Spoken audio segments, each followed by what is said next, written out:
اس لیے کہ جب آپ اللہ کو راضی کرنے کے لیے نبی کے طریقے کے مطابق ایک کام کر رہے ہیں تو پھر لا یخافون لومۃ لائم، اب آپ کو پرواہ نہیں ہونی چاہیے خاندان والے کیا کہتے ہیں، دوست یار کیا کہتے ہیں، ناک کٹ جائے گی، برادری میں اس طرح نہیں ہوتا، فلاں معاملہ ایسے ہوتا ہے جی، یہ تو پھر میرا نقصان ہو جائے گا، پھر زندگی کیسے گزاروں گا، ارے دنیا کے ساتھ کیسے چلوں گا، دنیا سے پیچھے رہ جاؤں گا، یہ وہ ساری لومۃ لائم۔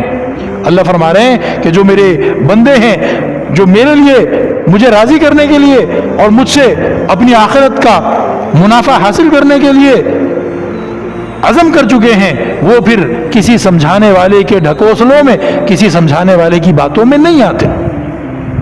اور دنیا کے ہر کافر نے، ہر منافق نے، ہر فاسق نے اسی طرح نیک لوگوں کو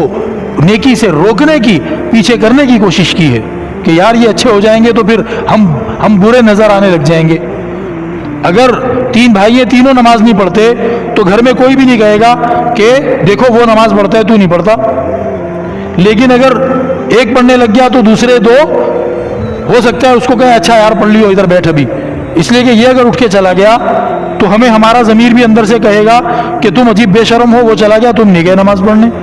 اور اگر ضمیر مار چکے ہیں تو کوئی آنے والا دیکھ کر کہے گا بھائی وہ تیسرا کدھر ہے، اچھا وہ تو نماز پڑھنے گیا تو تم کیوں نہیں گئے؟ تو وہ کہتے ہیں کہ بھائی حمام میں سب ننگے ہوں تاکہ ہمیں شرم نہ آئے،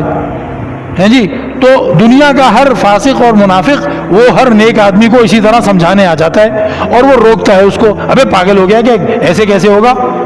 یہ تھوڑی ہوتا ہے۔ وہ ہمارے ہاں ایک نوجوان آتے ہیں شام کو عالم کورس کے اندر، اور انہوں نے دین کی تعلیم حاصل کرنے کا عزم کیا اور داخلہ لیا اور ہمارے ساتھ جڑے۔ اب وہ جناب بھائی اور والد اور وہ جن پہ اللہ رحم کرے اچھے گھر والے بھی ہوتے ہیں کئی جگہ، اب وہ ان کو سارے کاروبار یاد آ رہے ہیں، اس کو تو ہم نے دکان پہ بٹھانا ہوتا ہے اور یوں کرنا ہوتا ہے اور یوں کرنا۔ وہ کہہ رہے پہلے تو مجھے کوئی بھی نہیں کہتا تھا، پہلے تو میں جہاں مرضی پہ گھومتا رہتا تھا، اب میں پڑھنے آ گیا ہوں تو اب یہ کہتے ہیں جی دکان پہ ٹائم دو، اور ہم جب کہو گے دکان پہ صبح کا ٹائم دے دیں گے، نہیں تم شام کا ٹائم دو۔ تو بھائی نیکی کے راستے سے روکنے کے لیے شیطان صرف خود ڈائریکٹ آپ کے دل میں نہیں آتا، وہ آپ کے دوستوں یاروں رشتہ داروں گھر والوں کو بھی آپ کے پیچھے لگا دیتا ہے، اور جو ناسمجھ لوگ ہوتے ہیں کچی عقل والے وہ ان کی باتوں میں آ جاتے ہیں، وہ ان کی باتوں میں آ جاتے ہیں۔ تو اللہ تعالیٰ فرما رہے ہیں کہ یہ ایمان والوں کا کام نہیں ہے۔ ایمان والوں کا کام یہ ہے کہ جب اللہ رب العزت کے راستے کے لیے، اللہ رب العزت کو راضی کرنے کے لیے، اللہ رب العزت سے اجر و ثواب کمانے کے لیے انہوں نے عزم کر لیا یجاہدون فی سبیل اللہ،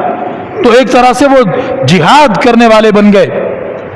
اب جہاد وہ چاہے میدان جنگ کے اندر کافروں کے سامنے ہو جو کہ جہاد کی اعلیٰ ترین شکل ہے، یا پھر جہاد اسی طریقے پر ہو کہ آپ کی برادری میں ایک نیکی کا کام نہیں ہوتا تھا آپ شروع کریں، آپ کی برادری میں ایک گناہ کے کام کو نہیں چھوڑا جاتا تھا آپ اس گناہ کے کام کو چھوڑ کر وہ اپنا جو ہے جو بھی ایونٹ ہے اس کو گزار کے دکھائیں، تو یہ کیا ہے؟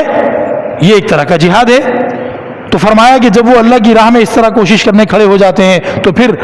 کسی ملامت کرنے والے کی ملامت کی پرواہ نہیں کرتے۔